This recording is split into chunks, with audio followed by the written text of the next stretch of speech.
a little boy and I had a chemistry teacher. I had a chemistry teacher who had worked in Bahrain. And she used to keep telling me that one day you must go to Bahrain to see what has been done in Bahrain. And she told me how that as an Indian person in Bahrain, she always felt accepted. She always felt part of the country, and she never felt discriminated against. So I would like to thank the people of Bahrain. But she also said that the Indian community has played a huge role in helping build Bahrain. So it is a joint effort, and it is something that we are very, very proud of. And it is an honor for me to come here and address you in this great country. I'd like to thank the Global Organization of People of Indian Origin, GOPIO, for the invitation to speak to all of you. I'm very happy to be here, and I'm excited to talk to you. I've got one little question.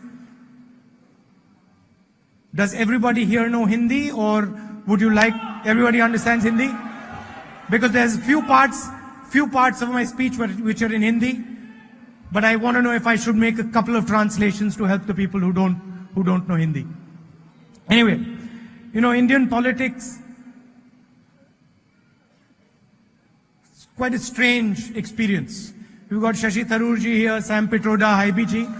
It's a strange experience. You come across many different things. So I'd like to start with a little story. I've been in politics now some years. So I'd like to start with a little story about Uttar Pradesh.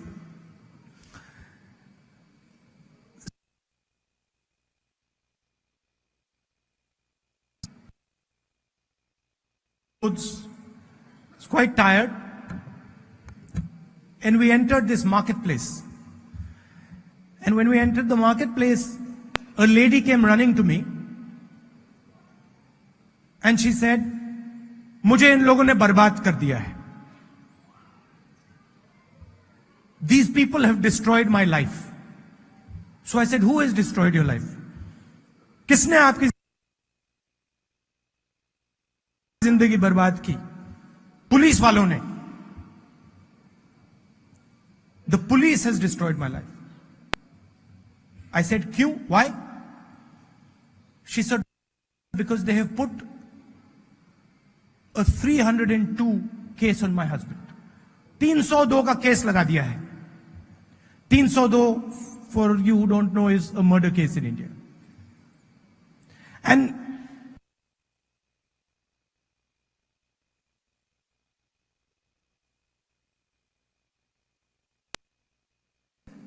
so a policeman was standing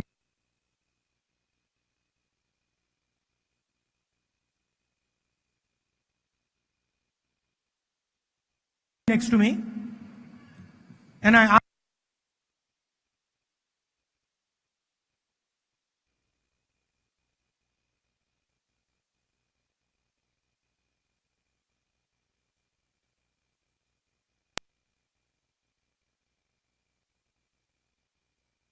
so I got suspicious. And I turned around and asked the lady, बहन जी, क्या आपके पति ने खून किया है? Sister, has your husband actually murdered someone? And she says, हाँ, खून तो किया है. Yes, he has murdered someone. So I said, so then what are you saying to me? How can you be telling me to help you, your husband has murdered someone? And then she looks at me in Hindi, she says, तो फिर तुम राजनेताओं का क्या फायदा? What are you politicians doing then? So this is the type of expectations that we have. She asked me two questions that day. She asked me what we politicians are doing. And the second question she asked me was what the politician was doing there. And these are the two questions I want to answer here. Why am I here? and what am I trying to achieve?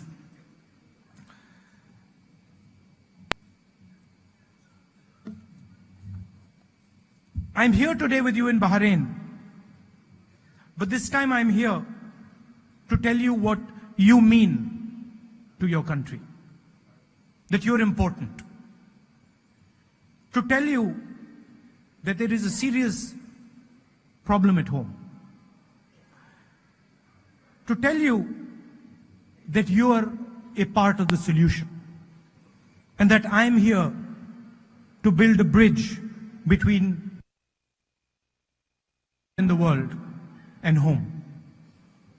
I represent the Congress Party of India, a party that was born to bring the people of India together, to bring people of all communities, all religions together. This has been our mission from the beginning. And this is why all of us are in politics, and this will be our mission till the end. The Congress's vision is one that builds bridges and is compassionate. It is a tried and tested vision that has fought for India in its toughest moments. Ours, more than any other vision, because of the struggle and because of the victory in India's liberation, is a vision that has strong roots in the NRI community. People forget this, but our greatest leaders, whether it is Mahatma Gandhi ji, whether it is Jawaharlal Nehru ji, whether it is Mr. Ambedkar, all of them were once NRIs. All of them were once what you are. And a little over 100 years ago, that great man, Mahatma Gandhi, returned to India from South Africa. He wasn't alone. With him stood a close-knit group of visionaries, each one a giant in his own right. And together, they inspired the world and generations beyond their own. They helped build an Indian vision. It was not a vision for one community, for one caste, for one state. It was a vision for the entire country. And it was a vision that was appreciated by every single person on the planet. The most important thing about any human being is that he knows who he is and where he comes from. Where do you come from? You come from those brave, visionary men and women who delivered India its freedom.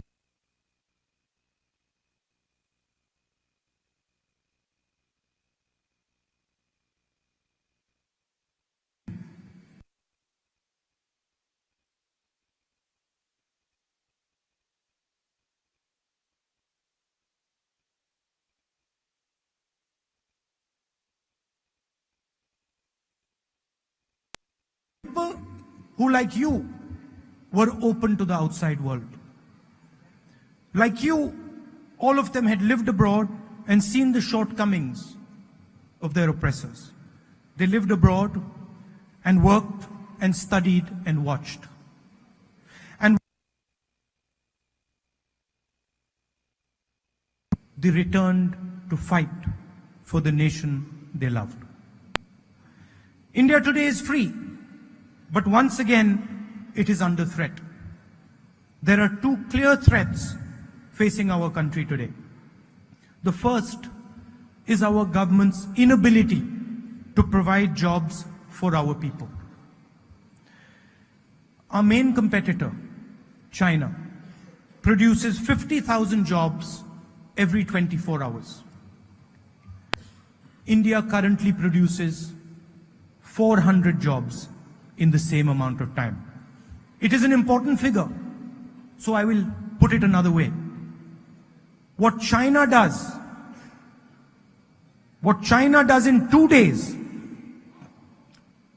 takes India 1 year to do. These are not my figures. These are figures of the government of India. These are figures stated by a minister in our parliament. Job creation in India is at an 8-year low. New investments are the lowest they have been in 13 years. Bank credit growth has sunk to a 63-year low. To make matters worse, many in the Indian diaspora have lost hard-earned money because of arbitrary decisions like demonetization. They have landed a crippling blow to India's overall economic growth. The fact is that India can simply not afford this. We are the second most populous country in the world. Every day, 30,000 new youngsters come into India's job market. Not providing education and jobs to these youngsters is a recipe for disaster. The government's failure to create jobs is resulting in tremendous anger and unrest in India. The youth are asking a very simple question. What are we to do in our future? This anger is visible in the streets and is rising rapidly. The tragedy is that instead of focusing the attention of our people on what is critical, the removal of poverty, job creation, and the building of a world-class education system, we see instead a rise in the forces of hatred and division. Instead of accepting that we are struggling to create jobs, instead of uniting people together, all communities and religions, to face the challenge, the government is busy converting the fear being generated in our jobless youth into hatred between communities. Tragically, the conversation in our country today is not about jobs, healthcare, or education. Today, the only thing India talks about is what you are allowed to eat, who is allowed to protest, and what we can say, or rather what we cannot say. Activists and journalists are threatened, they are shot dead for expressing their views. People are killed because of their religious beliefs. Dalits are beaten into submission. Judges investigating sensitive cases die under mysterious circumstances.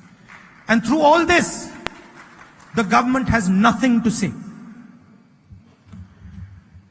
Friends, India has been taken off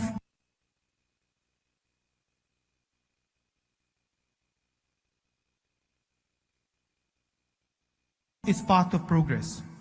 Indians at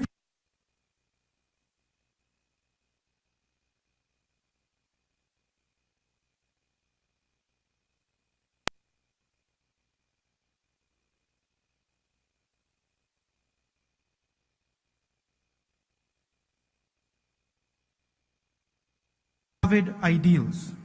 You, your openness, your skills, your talent, your tolerance, your patriotism is what India needs today.